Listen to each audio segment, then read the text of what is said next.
क्या आपने कभी सोचा है कि एक अकेला इंसान, सिर्फ एक आवाज़ पूरी दुनिया का नज़रिया कैसे बदल सकती है? क्या आपने कभी महसूस किया है कि कुछ शब्द इतने शक्तिशाली होते हैं कि वे सदियों तक गूंजते रहते हैं? आज हम बात करने वाले हैं एक ऐसे दिन की, एक ऐसे पल की, जिसने इतिहास को हमेशा के लिए बदल दिया। आज से 130 साल पहले अमेरिका के शिकागो शहर में एक युवा सन्यासी ने मंच पर कदम रखा और उनके पहले ही शब्द ने पूरी दुनिया को झकझोर कर रख दिया। उन्होंने कहा, अमेरिका के बहनों और भाइयों। आप सोच रहे होंगे, इसमें क्या खास था? खास था वो प्यार, वो अपनापन, वो सार्वभौमिक भाईचारा जो उन शब्दों में छुपा था। एक पल के लिए पूरा हॉल तालियों की गड़गड़ाहट से गूंज उठा था। एक ऐसी गड़गड़ाहट जो सिर्फ कानों में नहीं, सीधे दिलों में उतर गई। एक सन्यासी जिसने धर्म की सच्ची परिभाषा सिखाई। उस दिन शिकागो में क्या हो रहा था? दुनिया भर के धर्मगुरु, विद्वान, दार्शनिक सब एक मंच पर थे। हर कोई अपने धर्म को सबसे ऊपर साबित करने की होड़ में था। सोचिए, ऐसे माहौल में जब एक भगवाधारी सन्यासी ने बोलना शुरू किया तो उन्होंने मेरा धर्म नहीं कहा, उन्होंने हमारा धर्म कहा। मुझे गर्व है कि मैं उस देश से हूं जिसने दुनिया को सहिष्णुता और सार्वभौमिक स्वीकृति का पाठ पढ़ाया है।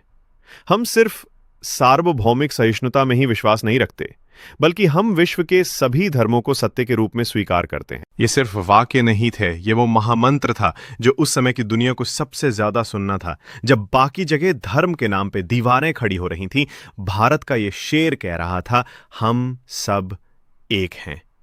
और उन्होंने आगे क्या कहा? मुझे गर्व है कि मैं उस देश से हूं जिसने सभी धर्मों और सभी देशों के सताए गए लोगों को अपने यहां शरण दी है।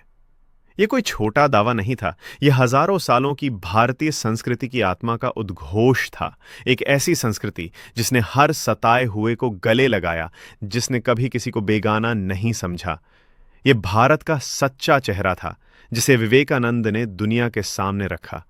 नदियां, समुद्र और परम सत्य, एक अविस्मरणीय उपमा। उनके भाषण का एक और हिस्सा है जो आपको हमेशा याद रहेगा। उन्होंने हमें समझाया कि कैसे सभी रास्ते एक ही मंजिल तक पहुंचते हैं। जिस तरह नदियां अलग अलग जगहों से निकलती हैं और अपना रास्ता चुनकर आखिरकार जाकर समुद्र में मिलती हैं, उसी तरह इंसान भी अपनी मर्जी से अपना रास्ता चुन सकता है। रास्ता देखने में अलग हो सकता है, लेकिन अंत में जाकर एक ईश्वर पर ही खत्म होता है। यह कितनी गहरी बात है। यह हमें सिखाती है कि धर्म कोई झगड़ा नहीं, कोई सीमा नहीं, बल्कि एक रास्ता है। रास्ता भले ही अलग हो, लेकिन सबका अंत एक ही परम सत्य में होता है। लेकिन विवेकानंद सिर्फ शांति की बात नहीं कर रहे थे, उन्होंने उस अंधेरे पर भी रोशनी डाली जो मानवता को दशकों से जकड़े हुए था। उन्होंने कहा, कट्टरता, सांप्रदायिकता और इसकी भयानक वंशज हठ धर्मिता लंबे समय से पृथ्वी को अपने शिकंजों में जकड़े हुए हैं। इन्होंने पृथ्वी को हिंसा से भर दिया है। कितनी बार ही ये धरती खून से लाल हुई है, लेकिन अब उनका समय पूरा हो चुका है। जी हां, उन्होंने कट्टरता के ताबूत में आखिरी कील ठोक दी थी और फिर उन्होंने एक नए सवेरे की घोषणा की।